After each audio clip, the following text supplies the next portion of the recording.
So in order to make sure that you plan a curriculum successfully, at assessment it's really key that you get full information about that learner and that you're able to understand their potential barriers to learning and identify those. To be able to do that, you need specialist staff who understand how learners work and also understand those barriers that they may experience.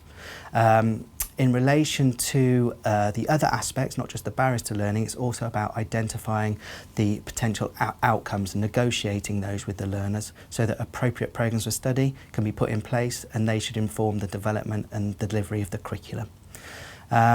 Obviously that's a lot of information that you need, so to be able to do that you want that as early as possible. So in relation to the way we go about that is making sure that we have our specialist support staff present at all interviews. So there's joint interviews with the curriculum staff.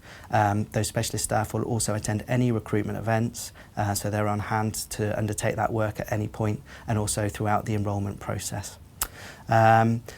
The other sort of aspect that's very important is making sure that we work closely with our partners in the local authority and schools to make sure that we're identifying those needs as early as possible.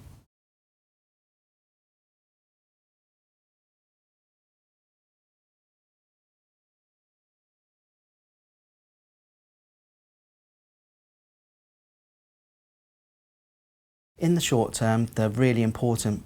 piece of work to undertake is a robust initial needs assessment to be able to identify the support that's required and then match the resource that goes with that. So essentially what we will do is have a specialist support member of staff meet with the learner, complete that assessment, and then from that we'll put in a specialist intervention that may look like one-to-one work with the learner or some small group work around their particular barrier to learning. For example,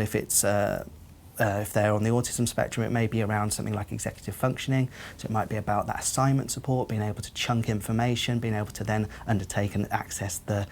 requirements of the course that they're on. The other element of that is making sure that the specialist support staff will work very closely with the curriculum and delivery staff to advise around differentiation and ensuring that all aspects of the curriculum are subject to reasonable adjustments to enable those learners to access the learning. Long term, there's obviously a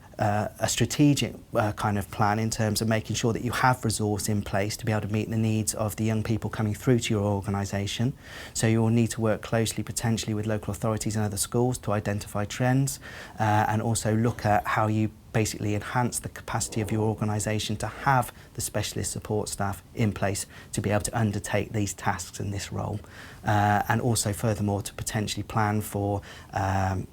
capital development and those sorts of things that will enable you to meet the needs of those young people coming through in your particular area.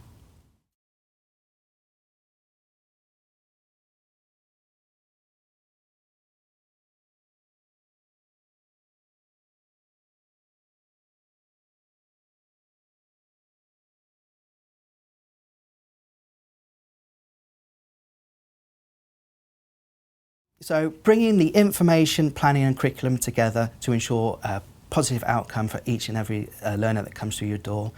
One of the underpinning elements of this is making sure that as an organisation that you're ambitious for all learners. And that's really led from the front, making sure that the corporate leadership team and the principal are engaged in that, making sure that inclusion is at the heart of what you do and making sure that every single learner is about creating the best future for them.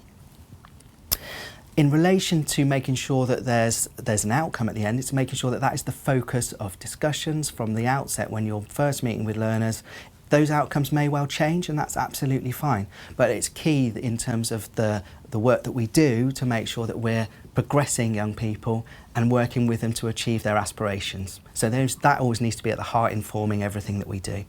It's about getting the correct specialist support for the learner and for the curriculum at the right time in their journey. Obviously in relation to monitoring that, it's absolutely key that you have robust tracking systems in place so that if a young person potentially is not achieving as they may, that's picked up as early as possible and then that can be rectified as early as possible. And in relation to the outcomes, obviously it's key as an organisation that we are engaging effectively with employers, higher education institutions and social care providers, whatever may be the potential route that that young person is progressing onto, to ensure that that outcome is sustainable and suitable.